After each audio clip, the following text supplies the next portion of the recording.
by Parisian mobs during the revolt to hurl stones at the homes of perceived enemies. The first phase was known as the Fronde of the Parlement. It was led by members of the Parlement of Paris, which was the chief judicial body in France. The Parlement sought to curb the growing power of the monarchy and prevent the increasing centralization of authority.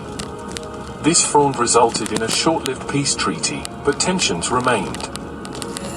The final phase was the Fronde of the Nobles. It was led primarily by high-ranking nobles and princes, who were discontented with the central authorities' infringement on their traditional rights and privileges.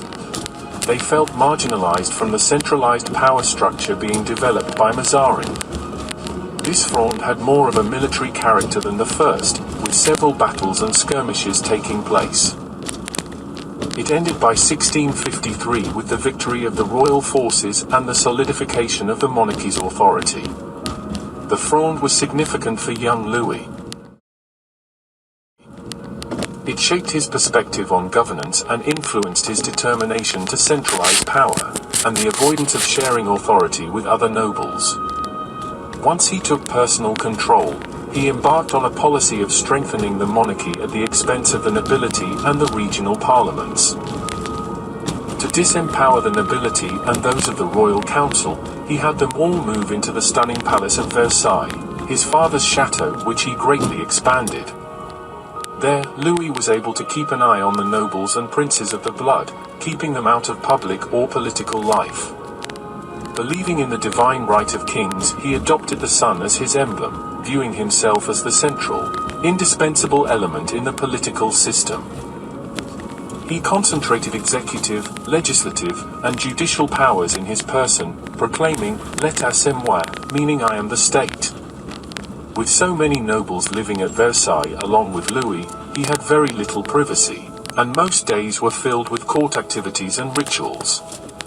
Nobles were expected to follow a specific etiquette, and often tried to help the king during even mundane daily routines, like handing him his shirt as he was getting dressed. During the latter part of the king's reign, he engaged in several wars, expanding French territory and influence, but also draining the royal coffers.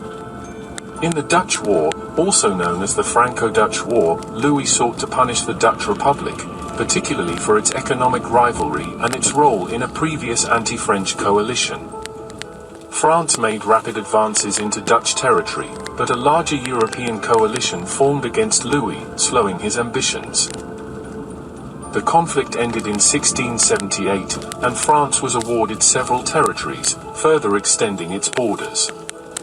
The 9 Years' War, also known as the War of the Grand Alliance, began due to Louis XIV's territorial and dynastic claims in various parts of Europe.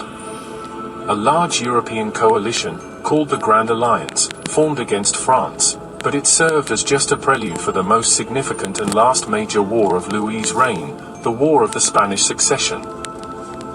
Spain's golden age ended with the reign of Philip IV. His only surviving son, Charles II, was born to Philip's own niece, Mariana of Austria.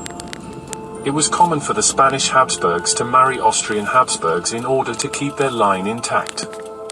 Because this had been practiced for generations, Charles was born with an inbreeding coefficient of 0.25, around the same as an offspring from siblings.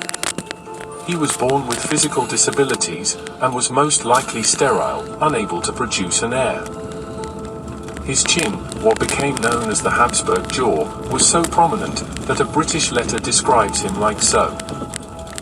He has a ravenous stomach, and swallows all he eats whole, for his nether jaw stands so much out, that his 2 rows of teeth cannot meet.